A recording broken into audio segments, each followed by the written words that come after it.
Nakaalerto ngayon ang maraming mga paaralan sa bansa dahil sa magkakasunod na karahasan na naitatala sa magkakahiwalay na eskwelahan. Kabilang na dito ang pamamaril sa Tacloban at pananaksak naman sa Cavite. Ang mga sospek, mga estudyante rin na umatake sa kapwa rin nila mga mag-aaral.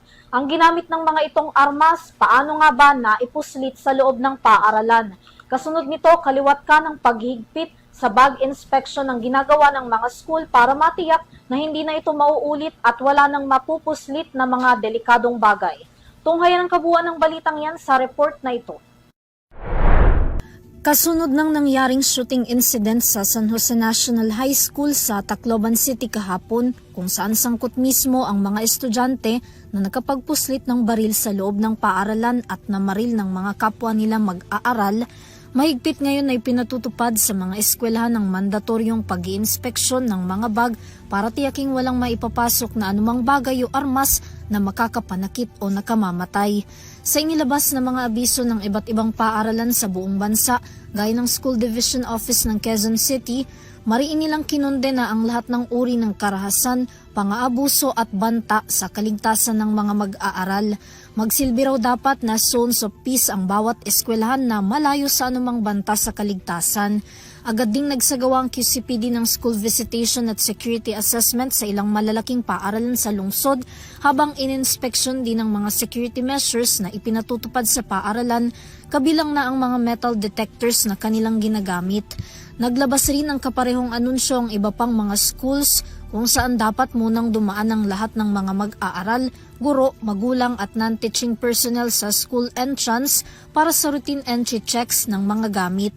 Otorisado dapat ang mga mag-iinspeksyon sa mga bag gaya ng licensed security personnel, itinalagang non-teaching staff o kaya School Parent-Teacher Association o SPTA members.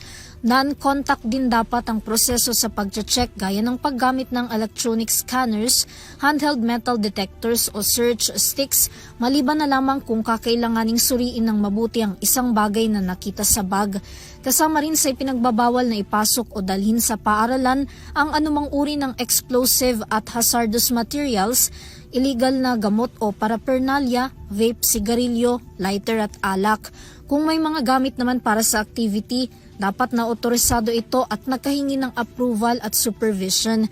Bukod sa bag inspection, kasama rin sa abiso ang paghigpit sa pagpapapasok ng mga bisita sa loob ng school premises. Dapat may maipapakitang visitor's ID at pagpaparehistro sa guardhouse. Hinikayat naman ng mga paaralan ng mga magulang na tiyakin ding sinusuri ang bag ng mga bata bago at pagkatapos pumasok sa eskwelahan. Samantala, bukod sa shooting incident sa Tacloban, una nang nakapagtala ng karahasan sa dalawang eskwelahan sa Cavite.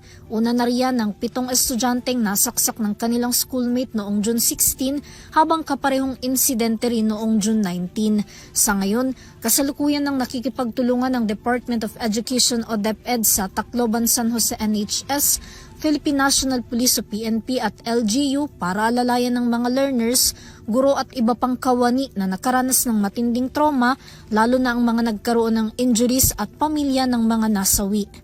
Para sa EuroTV News, Vanessa Cleofas, sumasaludo sa bawat Pilipino.